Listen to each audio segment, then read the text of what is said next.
Hello दोस्तों, स्वागत है आप सभी का। कैसे हो भाई आप सब लोग। तो यार आप जैसा सभी बच्चे जानते हैं कि भाई 7 मई को आप सबका केमिस्ट्री का टर्म 2 का एग्जाम होने वाला है। ठीक है, केमिस्ट्री का टर्म 2 का एग्जाम होने वाला है। क्लास 12th की मैं बात कर रहा हूं, सीबीएसई वाले बच्चों के लिए। तो यार टर्म 2 के लिए आपको कैसे अप्रोच करना चाहिए, आपके पास में सफिशिएंट टाइम है। मतलब अगर आपने अभी तक केमिस्ट्री को बहुत अच्छे से नहीं पढ़ा है तो भी आप इस टाइम में, मतलब जो ये अभी अपने पास में 7-8 दिन बचे हैं, इस टाइम में भी आप बहुत अच्छे से प्रिपरेशन कर सकते हो और बहुत अच्छा स्कोर कर सकते हो। लेकिन थोड़ा सा अपने को उसके लिए स्ट्रेटेजी करनी पड़ेगी। तो अगर टर्म 2 के लिए बात करें तो भाई पूरा सिलेबस तो अपने को पढ़ना ही नहीं है, खाली 7 चैप्टर पढ़ने हैं। कितने? 7 चैप्टर पढ़ने हैं।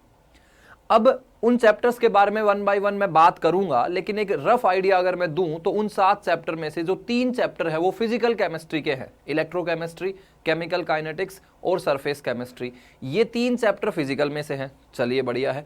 अब उसके बाद में जो 2 चैप्टर है वो इनऑर्गेनिक केमिस्ट्री में से है, coordination compounds, D and F block.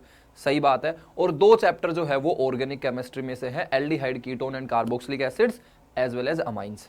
अब बच्चे क्या करेंगे जब प्रिपरेशन करने जाएंगे? तो सबसे पहले फिजिकल केमिस्ट्री के चैप्टर्स स्टार्ट कर देंगे प्रिपरेशन के लिए, जिन्होंने नहीं पढ़ा है वो भी। तो भाई मैं आपको थोड़ा सा अपना एक्सपीरियंस से बता रहा हूं। आप लोग क्या कीजिए, ऑर्गेनिक केमिस्ट्री वाला पार्ट पहले कर लीजिए। अगर ऑर्गेनिक केमिस्ट्री वाला पार्ट अगर आप पहले करेंगे तो वो ज्यादा स्कोरिंग भी है, आसान भी है, और आपको कॉन्फिडेंस मिलेगा, आपको बूस्ट मिलेगा एक अपनी प्रिपरेशन के लिए। तो aldehyde, ketone and carboxylic acid और अमाइन चैप्टर ये आपको पहले करने हैं। अब अगर आप पहले करोगे, इनमें से भी बताऊं तो अमाइन चैप्टर आप पहले कीजिए, क्योंकि अमाइन चैप्टर छोटा चैप्टर है, काफी इंपॉर्टेंट चैप्टर है, काफी सारी चीजें इसमें से आएंगी। तो अब मैं आपको अमाइन चैप्टर में बता देता हूं कि कौन कौन सी चीजें ज्यादा इंपॉर्टेंट है। जैसे सबसे पहले बेसिक स्ट्रेंथ पे एक क्वेश्चन बोर्ड वालों का फेवरेट है कि एरोमेटिक अमाइन लेस बेसिक क्यों होते हैं as compare to aliphatic amine. ये क्वेश्चन आप मेरे से लिख के ले लो, आएगा ही आएगा।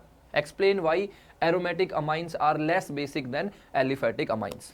ठीक है, ये जो है काफी इंपॉर्टेंट क्वेश्चन है। उसके अलावा अगर मैं बात करूं तो अपनी जो प्राइमरी अमाइन वाली जो रिएक्शन होती है, आइसोसाइनाइड रिएक्शन, आइसोसाइनाइड टेस्ट जिसको हम लोग बुलाते हैं, ठीक है ना, तो जिसमें फोल स्मेलिंग कंपाउंड बनते हैं, आइसोसाइनाइड बनता है, वो वाली रिएक्शन बहुत इंपॉर्टेंट है। होफमैन ब्रोमाइड डिग्रेडेशन लिख के ले लो, जरूर पूछेंगे। होफमैन ब्रोमाइड डिग्रेडेशन जरूर पूछेंगे। फिर उसके बाद में अगर लास्ट में अगर उनको डिफिकल्ट पेपर बनाना हुआ तो जो डाई फॉर्मेशन वाली रिएक्शन है उन पे सवाल पूछ सकते हैं, बट काफी कम चांसेस है। उसके अलावा एनिलीन की जो रिएक्शंस हैं, इलेक्ट्रोफिलिक एरोमेटिक सब्स्टिट्यूशन रिएक्शंस, उन पे भी सवाल पूछा जा सकता है। तो अमीन चैप्टर में बस ये गिने चुने 4-5 क्वेश्चन ही हैं जो बार बार रिपीट होते रहते हैं। बात करते हैं aldehyde, ketone and carboxylic acid में। काफी बड़ा चैप्टर है, काफी बड़ा वेटेज है उसका, तो ये चैप्टर हमें बहुत अच्छे से करना है। ठीक है, काफी सारी नेम्ड रिएक्शन है, जिसमें सबसे पहला जो नेम्ड रिएक्शन आता है अपने दिमाग में, रोजनमंड रिडक्शन पक्का आएगा। रोजनमंड रिडक्शन पक्का ही पक्का आएगा। तो रोजनमंड रिडक्शन नेम्ड रिएक्शन है, आपको पढ़ के जानी है। उसके अलावा एल्डोल कंडेंसेशन और कैनिजारो, मतलब कभी ऐसा हुआ ही नहीं कि उसमें से सवाल ना आया हो। एल्डोल और एल्डोल में से और कैनिजारो में से किसी एक रिएक्शन पे जरूर सवाल आएगा। जब पूरा सिलेबस आता था तभी इन पे क्वेश्चन पूछा जाता था, तो अभी तो खाली 7 चैप्टर आ रहे हैं, आधा सिलेबस आ रहा है, तो भैया सवाल जरूर आएगा एल्डोल कंडेंसेशन और कैनिजारो पे। तो प्रोडक्ट कैसे बनाते हैं वो आप लोग जरूर इसमें से सीख लेना।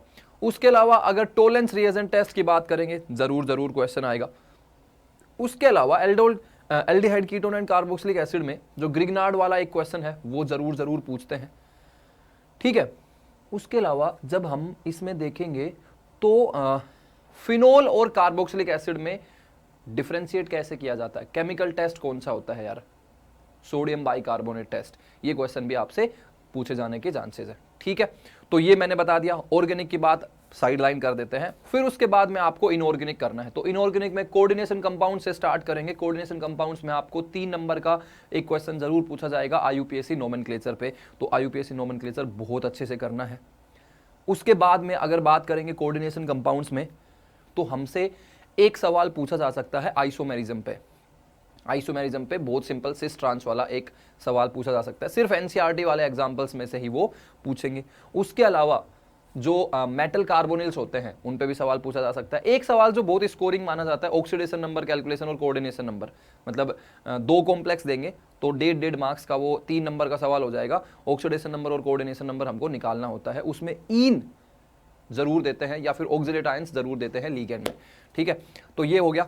अब बात करते हैं डी एंड एफ ब्लॉक की। तो डी एंड एफ ब्लॉक में लेंथेनॉइड कॉन्ट्रैक्शन आएगा ही आएगा, कोई ऑप्शन ही नहीं है लेंथेनॉइड कॉन्ट्रैक्शन ना आए। उसके अलावा 3D सीरीज में बात करेंगे तो साइज पहले कम होती है फिर बाद में बढ़ने क्यों लगती है, ये क्वेश्चन भी काफी बार पूछा गया है। उसके अलावा अगर मैं बताऊं आपको, जो डी एंड एफ ब्लॉक वाले कैटालिटिक प्रॉपर्टी क्यों शो करते हैं, तो उसके दो रीजन होते हैं। एक उनके पास में वैकेंट डी ऑर्बिटल होती है और दूसरा उनके पास में वेरिएबल ऑक्सीडेशन स्टेट दिखाने की टेंडेंसी होती है। तो ये कैटालिटिक प्रॉपर्टी वाले पे भी काफी बार क्वेश्चन पूछ सकते हैं, ठीक है। चलिए अब आते हैं फिजिकल केमिस्ट्री वाले पे। तो फिजिकल केमिस्ट्री में इलेक्ट्रोकेमिस्ट्री से स्टार्ट करेंगे। Nernst equation, Nernst equation, Nernst equation, 3 number का सवाल लिख के ले लो मेरे से, आएगा ही आएगा। उसके बाद में कोलरोसर्च लॉ पे, मतलब स्टेटमेंट ही पूछ लेंगे, एक्सप्लेन कोलरोसर्च लॉ विद डेफिनेशन, और एक न्यूमेरिकल भी कोलरोसर्च लॉ पे पूछा जा सकता है। फैराडेज लॉ पे एक न्यूमेरिकल जरूर आएगा 3 नंबर का, जिसमें करंट और टाइम दे देंगे और हमसे mass of amount of product पूछा जा सकता है, ठीक है।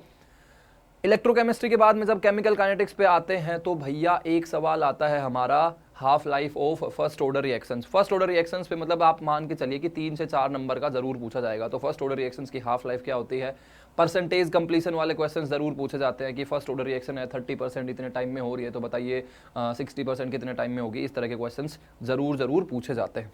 उसके बाद में जब आ जाते हैं अरेनियस इक्वेशन पे, तो अरेनियस इक्वेशन में log k वर्सेज 1/t वाला जो ग्राफ है उसके स्लोप पे काफी बार सवाल पूछा गया है। सरफेस केमिस्ट्री में आ जाते हैं तो सरफेस केमिस्ट्री में एडजॉर्प्शन पे सिंपल कॉन्सेप्ट है, एडजॉर्प्शन पे सवाल पूछा जा सकता है। लेकिन सबसे ज्यादा बार जो सवाल पूछा गया है वो कोलाइडल सॉल्यूशंस पे पूछा गया है। कोलाइडल सॉल्यूशंस में भी जो हार्डी-स्कल्स रूल है, जो कोएगुलेशन वाला कॉन्सेप्ट होता है, वो वाला हमको जरूर करके जाना है। कोलाइडल सॉल्यूशंस की जो प्रॉपर्टी होती हैं उन पे जरूर सवाल पूछा जाएगा, ठीक है। तो ये मैंने आपको एक ब्रीफ आइडिया दे दिया कि कैसे आपको अपनी प्रिपरेशन का अप्रोच करना चाहिए। पहले ऑर्गेनिक केमिस्ट्री करो, फिर उसके बाद में फिजिकल, फिर बाद में इनऑर्गेनिक, या फिर मतलब ऑर्गेनिक सबसे पहले करनी है, फिर इनऑर्गेनिक, फिर फिजिकल, ये भी कर सकते हो, ठीक है। ऑर्गेनिक सबसे पहले करनी है लेकिन, क्योंकि वो आसान है और आप आराम से उसको कर सकते हो। खाली रिएक्शंस आपको याद रखनी है, मैकेनिज्म बिल्कुल भी पढ़ने की जरूरत आपको नहीं है। बहुत ही सिंपल पेपर रहता है। हर बच्चा जो मतलब वीक है बाकी सब्जेक्ट्स में, केमिस्ट्री में बहुत अच्छा स्कोर करता है, तो कॉन्फिडेंट रहिए। उसके अलावा अब ये जो 7 दिन होंगे ना बीच में, अपने पास में अभी 7 दिन बचे हैं, तो मैं 7 चैप्टर्स के 1 शॉट लेक्चर्स लेके आ रहा हूं, जिसमें मैं आपको प्रीवियस ईयर में जो क्वेश्चंस आए हुए हैं वो वाले क्वेश्चंस भी करवाऊंगा, ठीक है ना। तो आप लोग तैयार रहिए। ये 7 दिन में हम लोग 7 चैप्टर्स को निपटाएंगे। प्रीवियस 5 ईयर के जो क्वेश्चंस हैं वो सारे भी करेंगे, और जितनी भी इंपॉर्टेंट रिएक्शंस हैं, इंपॉर्टेंट क्वेश्चंस हैं, वो सारे करेंगे। तो दोस्तों इस तरह के वीडियोस के लिए चैनल को सब्सक्राइब कीजिए और घंटी दबाना ना भूलें। मिलते हैं फिर।